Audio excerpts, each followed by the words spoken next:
আসসালামুআলাইকুম। Hello friends, welcome back to my channel. আজ আমি আপনাদের সাথে শেয়ার করছি গরুর মাংসের ভুনা। দেখুন গরুর মাংসটা কত সফট হয়েছে। এই গরুর মাংসের সাথে কিন্তু ভাত, রুটি, পরোটা সবকিছুই জমে যায়। গরুর মাংস রেসিপিটা কিন্তু খুবই মজাদার একটি রেসিপি। চলুন দেখা যাক গরুর মাংসের ভুনায় আমার কি কি উপকরণ লাগছে। আমি এখানে গরুর মাংস নিয়েছি 750 গ্রাম, পেঁয়াজ বাটা নিয়েছি 1 কাপ, টমেটো বাটা 1টা, পেঁয়াজ রিং করে কাটা একটা বড় সাইজের, শুকনা মরিচ 11 থেকে 12টা, কাঁচা মরিচ চেরা 7-8টা, রসুন 1টা, আদা 1 টুকরা, তেজপাতা 2টা, দারুচিনি 2 টুকরা, এলাচ 6টা, লবঙ্গ 4টা, জিরা 1 টেবিল চামচ, ধনিয়া 1 টেবিল চামচ, হলুদ গুঁড়া 1.5 চা চামচ, লবণ স্বাদমতো। আমি আগে থেকেই কড়াইতে তেল গরম করে রেখেছিলাম। এবার দিয়ে দিচ্ছি পেঁয়াজ। পেঁয়াজগুলো সোনালি করে ভেজে নেব।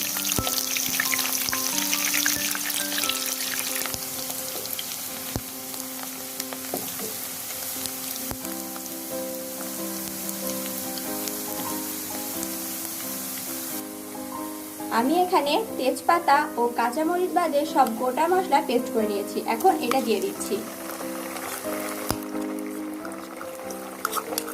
এখন দিয়ে দিচ্ছি বেটে রাখা পেঁয়াজ,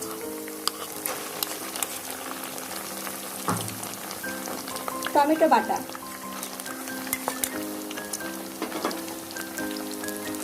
হলুদ ও লবণ, সবগুলো একসাথে ভালোভাবে মিশিয়ে নিচ্ছি। এখন দিয়ে দিচ্ছি 2টা তেজপাতা। মশলাগুলো খুব ভালোভাবে কষিয়ে নেব।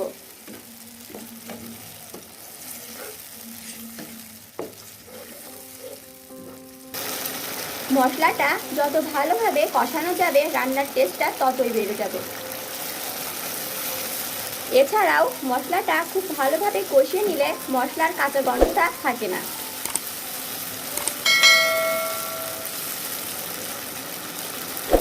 মশলাটা কষানো হয়ে গেছে, তেল ছাড়তেও শুরু করে দিয়েছে। আমি এখন মাংসগুলো দিয়ে দিচ্ছি। মাংসগুলো মশলার সাথে খুব ভালোভাবে মাখিয়ে নিচ্ছি। আমি এখানে বাটা মশলা ইউজ করেছি, কারণ বাটা মশলা ইউজ করলে রান্নার স্বাদটা বেড়ে যায়।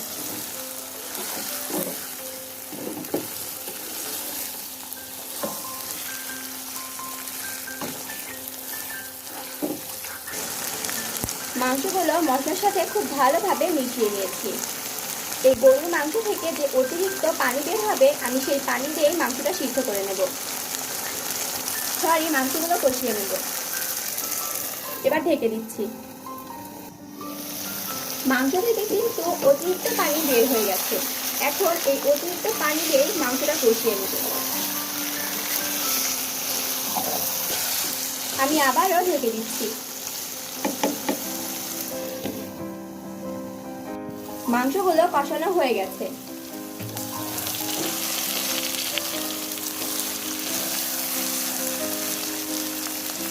এখন আমি পরিমাণ মতো পানি দিয়ে দিচ্ছি। আমি এখানে গরম পানি ইউজ করেছি। গরুর মাংস রান্না করতে গরম পানি ইউজ করলেই ভালো হয়। আপনারাও চেষ্টা করবেন গরম পানি ইউজ করতে। এখন ঢেকে রান্না করে নেব। মাংসটা ফুটে উঠেছে। এখন আমি দিয়ে দিচ্ছি কাঁচামরিচ ও সামান্য পরিমাণে চিনি। আমি যেহেতু গরুর মাংসের ভুনা করছি, তাই মাংসটা মাখো মাখো করব। আমি আবারও ঢেকে দিচ্ছি। আমার গরুর মাংসের ভুনা রান্না করা হয়ে গেছে। এখন নামিয়ে পরিবেশন করব। রেসিপিটা কেমন লাগলো তা অবশ্যই কমেন্টের মাধ্যমে জানিয়ে দিবেন। সবার শুভকামনা করে আজকের মতো বিদায় জানাচ্ছি। খোদা হাফেজ।